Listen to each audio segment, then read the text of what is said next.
so I figured I might as well take the car out and enjoy this weather before it rains. So if you're watching this, you probably watched my last video where we made some street passes in the hatch, and I didn't really get the recap on that, just kind of did a voiceover because I wanted to get the video out. I know everybody hated that AI voice, but it's just what I had to work with. But yeah, really happy with how the car performed. Honestly, it shocked me because, for one, it ain't been on the street, ain't made a pass in a while, and I was on a radio. This car's never done anything on the street on the radio. You seen a couple months ago, it just spun its tires and didn't go nowhere. So I was really shocked when the first pass down, it just pulled. And that pass was 0.15 off my personal best on the street ever with a slick. And that was also on more boost. So more boost and a slick. And I had less boost on a radio and almost got a PV. So that's cool to think about. That means the car's working a lot better. And just trying to get everything dialed in. Anytime this car has had a little problem or an issue or anything, it's been upgraded or it's been fixed. And that's kind of how this whole thing rolls. Is, I mean, I'm not a millionaire, so I can't just put a belt motor in it, but I can do what I can to make it run the best it can. But anyway, let's not get sidetracked. The car did really good. I was surprised. I couldn't believe it. I only went there to help a friend out, and I ended up making 3 passes, and my dad even made passes. So them 3 passes, 2 of them were pretty much dead consistent. The second pass I pulled more timing, and when the timing came back in, that's when it knocked the tires off. And then the third pass, I tried to get a little bit too much off the line, and the diff did not like that. It went up and went hard right. So I'm still riding around on burnt clutches in the diff. I'll get to it when I get to it, but I was going to do a spool, but I'm going to wait. I'm going to let these clutches burn up again, and then I'll do the spool with the gear change. So this video right here, I'm just going to showcase what I've done to the car since then. It's kind of random, sporadic. I'm just driving around, but I just figured I might as well record this little drive real quick and tell you guys what I've been doing and just give them a little update.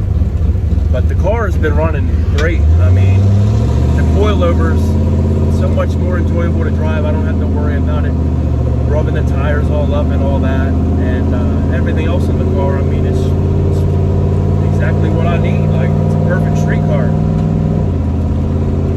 But yeah, like I said, this is random, probably a dumb video to make, but I just wanted to throw something out there because it's been a while. But I'm going to show you guys what I got from Holly. So big thanks to Holly for always hooking me up. Anytime I ever need something, they're right there, they send it to me. And any kind of question or tech or any kind of help I need, they got my back. So I really appreciate that. I'm thankful for the partnership with them. And I mean, it's one of the best brands out there, Holly Performance. So I reached out to my guy at Holly a couple weeks before the last Team No Prep race. I wanted to get the drive shaft sensor all hooked up, and in order for me to do that, I needed more inputs and outputs. So they sent me out a CAN IO module, and I was able to do all that. But unfortunately, I didn't get to get it all dialed in before the race. And fortunately, the race got canceled because of the rain. So it kind of worked out. Kind of bummed we didn't get the race, but it actually got postponed for next month. I think it's like November 16th or 18th or something like that. I'll post the flyer up right here. So in the meantime, I need to get tested on radials because that's what I have to run in that class. I have to run radials for me to compete. So I got all this hooked up now that I'll show you when I get back to the house and park, and then you know, let you guys know what the plan is, and we'll get out there and test some more so we can get this thing dialed in for the race.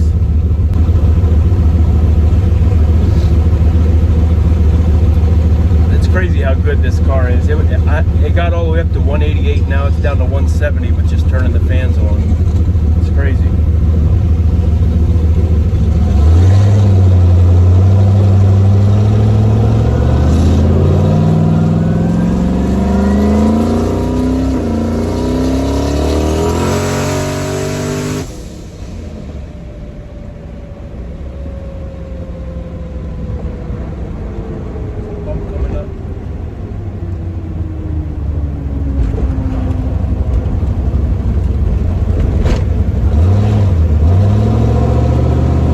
bump back there. Every time I get on it, I'm going around a curve, and then I hit the bump and bottoms out and all that. So, hey, let's make a launch on the street real quick before we get to the house. I need to test the spool up anyway.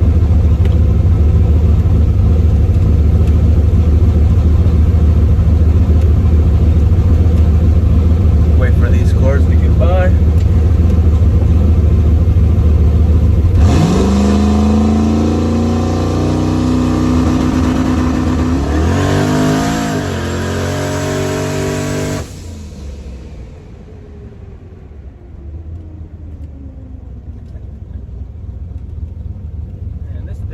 Perfect.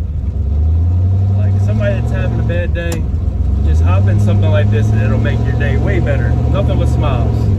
All right, let's get back before the cops show up, and I'll go over what everything I got from Holly and the new setup I got, and I'll see you guys then.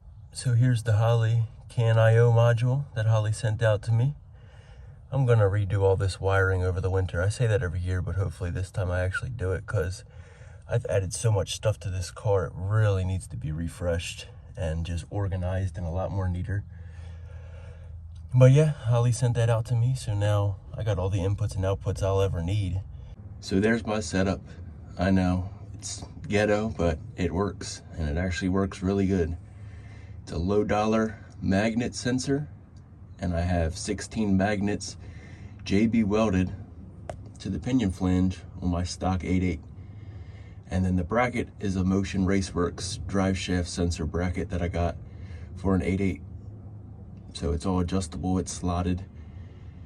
And it takes a little bit to get the spacing right and the gap and all. And you know, for this I learned that you don't want it centered on the magnet. You kind of want it off to the side a little bit, so there's more resolution, because there's not that big of a gap. And everybody that said this was dumb and dangerous and all that, for one, I tried to scrape off 8 of them to make it an 8-tooth, aka magnet, and I couldn't scrape one of them off. So regardless, if one of them does end up coming off, it's going to stick to something else that's metal under here. The magnets are very strong and they're JB welded, so I doubt they're going anywhere. But if they do, they're going to be hitting on all this metal around here somewhere. Yeah, it works really good. It's a low dollar sensor. Everybody says they don't work. What I did was I put a 2.4K resistor in between the 12 volt power and the signal. So I have 12 volt power going straight to the battery, the signal going right to the CAN-IO module, and the signal ground going straight to the Holly CAN-IO module. And I think that resistor is what really helped it, unless people just don't know what they're doing. But I put the resistor in there just to be safe. Might as well wire it all up while I had it out. So it's all wired real nice. I ran the 3 wires straight up into the old shock location. The 3 wires come up out of my old hole. Since I don't have stock shocks anymore, I have inboard. So the 3 wires go to this DT connector.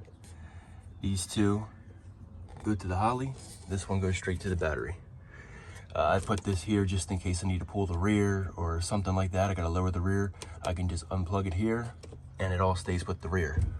So the other night I did a little hit off the street, just on low boost, just to test out the sensor to see if it was working or not.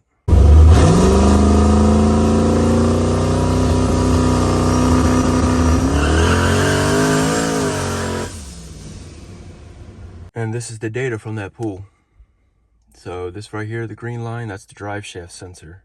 And I mean, it's spun, but it's smooth. Most people's is erratic, it's all up and down. And for what I can see on the other logs from just driving, it's smooth. So I have the drive shaft sensor. I also have the G meter right here in the purple. And then this is just mile per hour. That's a little off because there's always a delay with the satellite GPS, I guess. But yeah, pretty happy with that. I mean, you can see these bumps in the RPM. That's it spinning. And you can see them bumps in the drive shaft sensor as well. So you're probably thinking, why have a drive shaft sensor? Well, I got that because Holly also hooked me up with traction control. Yeah, Holly Terminator X V3 traction control. I haven't seen anybody else really with this, so hopefully I'm not the guinea pig, but so far it seems to work all right. I've tried one little test and it worked. So I have a switch on my dash that'll enable this. That way it's not always on. So I added that to my dash. I can switch it on when I need it. And I'm running this off of active speed management. So that's just reading off the drive shaft sensor. You can read it off the crankshaft too, but since I have the drive shaft sensor, I might as well use that. And I just been playing around with it. That's something I got. So those that don't know, the way this works, this isn't really true traction control. It's not reading off the front wheel speed yet. I will have that set up soon, but right now it's just off drive shaft. So pretty much people that don't really know much about this, this is how it works. You can't just make something up in here. You got to go off of a pass. So say I were to go out on the street right now and make a really good pass with minimal wheel speed. Well, I can go right here to import log file. Once I open it in the data log, import that, and it'll lay it right here. And then you just copy the base to it. And then you have retard A, retard B. So it'll hit A first, pull a little bit of timing. If it spins too much, it'll hit B and pull a little more timing. And then if it hits the rev limit, which is the red, it's going to hit a rev limiter because that means you're way out of shape. So that's how it works. It's going to take a while for me to get used to, I'm sure, but it's definitely a good thing to have. It's just another tool in the toolbox, and I can use it whenever I need to.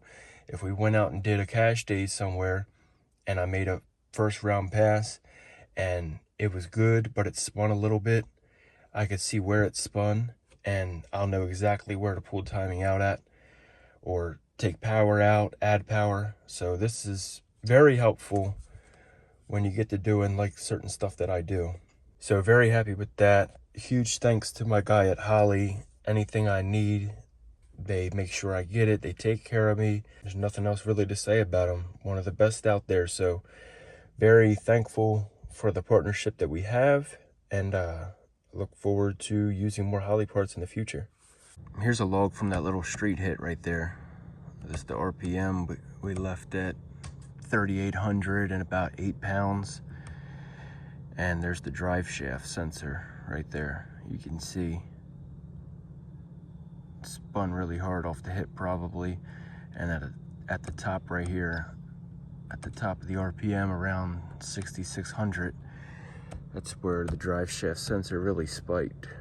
Obviously it was spinning, that's why I lifted off the throttle. Got back in it and there was a little spike there. So that's kind of how you go off of the data from the drive shaft sensor. Like right there, that's 3,000 RPMs. So, but if I clear all this, you can see it's reading pretty good.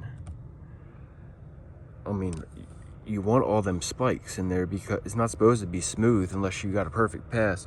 Them spikes are indications that you're spinning. That's exactly what that is. So this will really help me when I don't have a camera on my tire during the whole pass. All right, guys, that's all I got for you. Like I said, something short, sweet, to the point. Well, I think it was short, but yeah, I just wanted to throw this out there to give you guys an update on what's up with the car and all that. And I'll see you guys coming up soon. Hopefully we'll be out there testing, making more laps on the car, and trying to get ready for this Team No Prep race. So thank you all for watching. I really appreciate it. Hit subscribe, like the video, leave a comment, buy some merch, use some discount codes, do all that. But all right, I'll see you guys later.